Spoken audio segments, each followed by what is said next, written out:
Auditoría a los costos y gastos en fundaciones.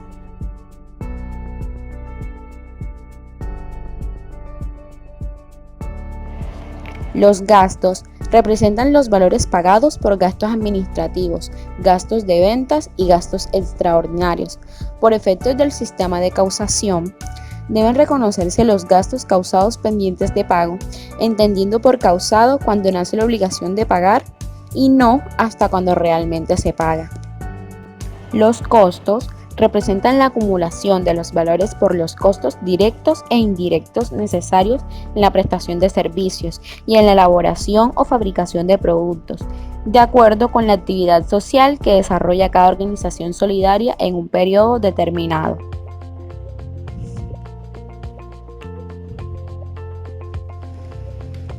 Costos y gastos en fundaciones.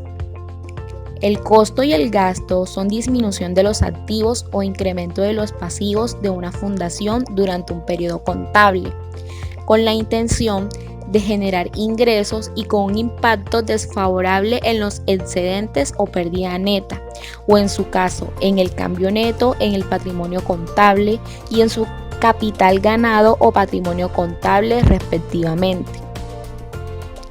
El costo y el gasto representan el esfuerzo económico efectuado por la administración de la empresa para alcanzar sus logros y generar ingresos con el propósito de solventar los gastos y costos generados para que los excedentes cumplan con los servicios de carácter social. Catálogo de cuentas para entidades del sector solidario.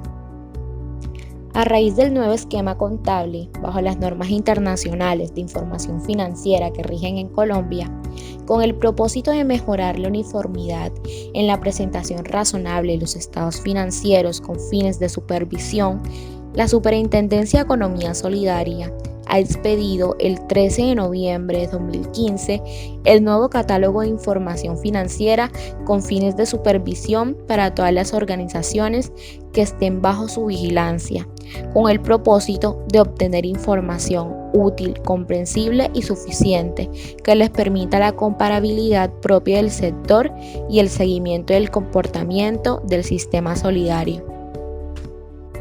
Excedentes y pérdidas del ejercicio. Al final del periodo, las cuentas de costos y gastos deben cancelarse contra la cuenta 53, llamada excedentes y pérdidas del ejercicio, que sería el resultado final, ya sea de excedentes o de pérdidas del ejercicio. Debido a su relación con las operaciones de la entidad, estas cuentas deben revisarse y analizarse de manera sincrónica con las cuentas de los estados financieros que las generan. Es decir, el factor determinado de los costos y gastos debe encontrarse definido y controlado en los diferentes rubros del balance auditado. A su vez, deben examinarse bien los costos y gastos obtenidos por la prestación de servicios al público no asociado en razón de establecer el excedente para determinarlo al final del periodo y de esta manera constituir el fondo de reserva no susceptible de distribución denominado fondo especial bajo el rubro 3325. En cumplimiento con lo estipulado en el artículo 10 de la Ley 79 de 1988. Determinación de los excedentes. Para determinar los excedentes o pérdidas contablemente, se debe cumplir como lo dispone el Decreto 4400 de 2004, en el que el excedente será el resultado de tomar la totalidad de los ingresos ordinarios y extraordinarios, cualquiera sea su naturaleza o denominación, que no se encuentre expresamente exceptuado de gravamen y restar de los mismos los egresos. En el artículo 357 del Estatuto Tributario se establece que se tomará la totalidad de los ingresos, cualquiera sea su naturaleza, que tenga relación de causalidad con los ingresos o con el cumplimiento de su objeto social de conformidad con lo dispuesto en el título de régimen tributario especial, incluyendo en los egresos las inversiones que hagan el cumplimiento del mismo. En el parágrafo 1 del artículo 6 de la Ley 454 de 1998 se viabiliza la destinación de los excedentes a la prestación de servicios de carácter social y el crecimiento de fondos y reservas. Este permite reintegrar a los asociados parte de los excedentes en proporción al uso de los servicios o a la participación en el trabajo, sin perjuicio de amortizar los aportes y conservarlos en su valor real. Así las cosas, el retorno de excedente podría darse en efectivo o mediante capitalizaciones conforme lo determine la Asamblea General o en su defecto en la forma convenida con el asociado, teniendo en cuenta lo establecido en el estatuto.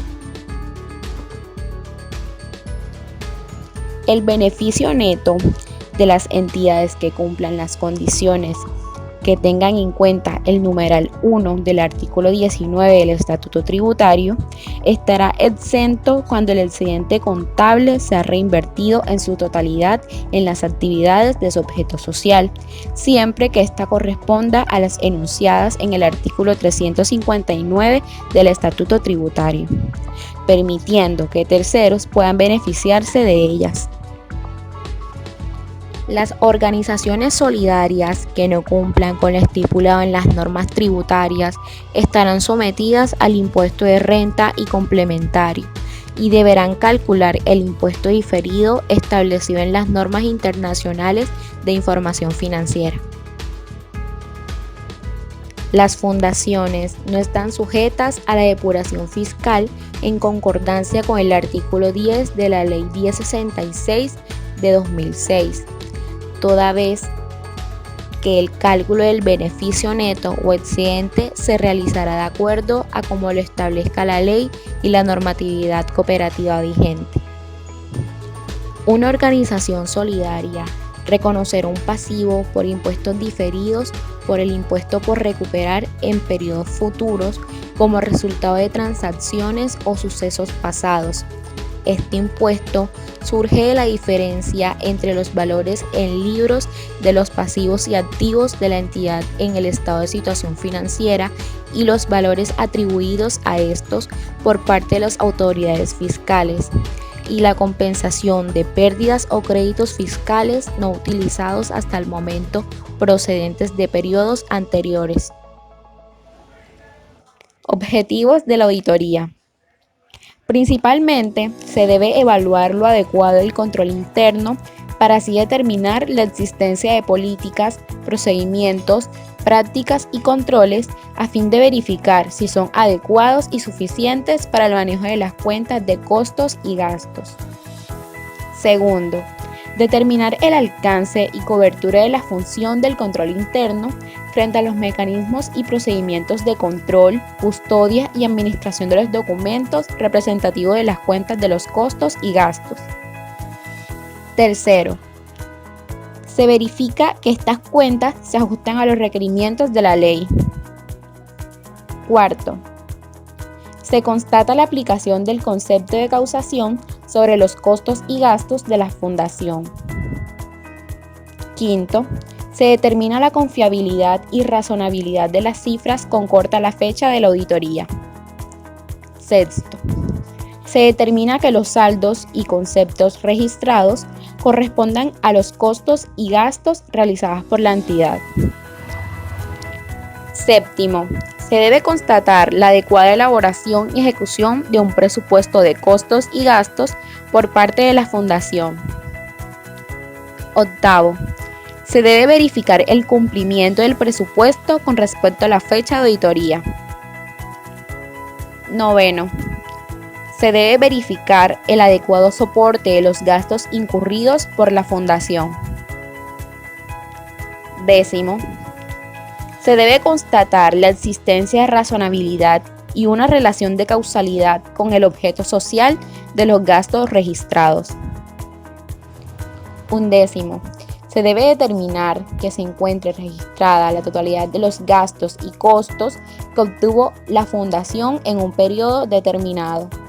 Y por último, se debe establecer el valor de los costos y gastos para conocer los excedentes obtenidos por la prestación de servicios al público no asociado. Control interno.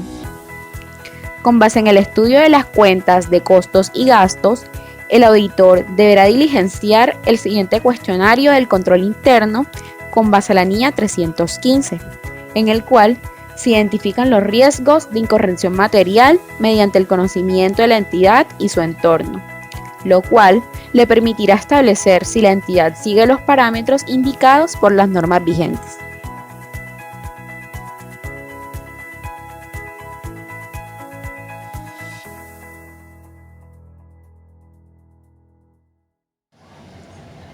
Procedimientos de auditoría. Los procedimientos de auditoría son el conjunto de técnicas de investigación aplicables a una partida o a un grupo de hechos y circunstancias relativas a los estados financieros sujetos a su examen, mediante los cuales el contador público obtiene las bases para fundamentar su opinión. Así pues, el auditor debe solicitar con corta fecha de auditoría el estado de situación financiera, el estado de resultados, los libros auxiliares de las cuentas de costos y gastos durante el periodo, el presupuesto de ingresos y gastos, el archivo de comprobantes de ingresos, el archivo de comprobantes de egresos y costos y el archivo de notas contables, en el cual se determinará la referencia cruzada con los programas de auditoría realizados sobre las áreas activas y pasivas del estado de situación financiera, evaluar el resultado de ellas en los puntos específicos del registro de ingresos, gastos y costos y concluir sobre la conveniencia de los saldos de los rubros de ingresos y gastos pertinentes. El resultado de esta conclusión puede ser que las observaciones sobre deficiencias encontradas ya se hicieron en los informes respectivos, caso en el cual en la columna Observaciones se debe relacionar las cuentas y un detalle de la situación encontrada. Se debe evaluar la posibilidad de extender alguna prueba sobre ingresos, gastos y costos de los manuales de procedimientos que pudiera no ser satisfactoria o adecuada. Se debe cotejar los valores de la totalidad de los saldos del presupuesto con los ejecutados a fecha de auditoría y se debe concluir respectivamente. Se realizará un análisis de variaciones de los rubros de costos y gastos mensuales, bimensuales o trimestrales, utilizando la información de saldos al nivel de cuenta mayor, subcuenta o auxiliar de subcuenta. Esto se debe evaluar correspondientemente a cuál de estos aplica para la entidad. Se debe revisar si la entidad solidaria presenta excedentes obtenidos por la prestación de servicios con personas no asociadas y si se han venido constituyendo el Fondo Especial Patrimonial. Se analizará críticamente los auxiliares de cuentas suministrados y se evaluará la existencia de registros no usuales de cuantía o inadecuados. Se revisará si la distribución de excedentes se efectúa de acuerdo con la normatividad para la fundación. Se debe revisar el acta de asamblea anterior y comparar la forma en cómo se distribuyeron los excedentes con los registros contables. Y de igual forma, solicitar soporte para las encontradas documentaciones y así evaluar su razonabilidad y valor técnico. Y por último, se debe preparar el respectivo informe.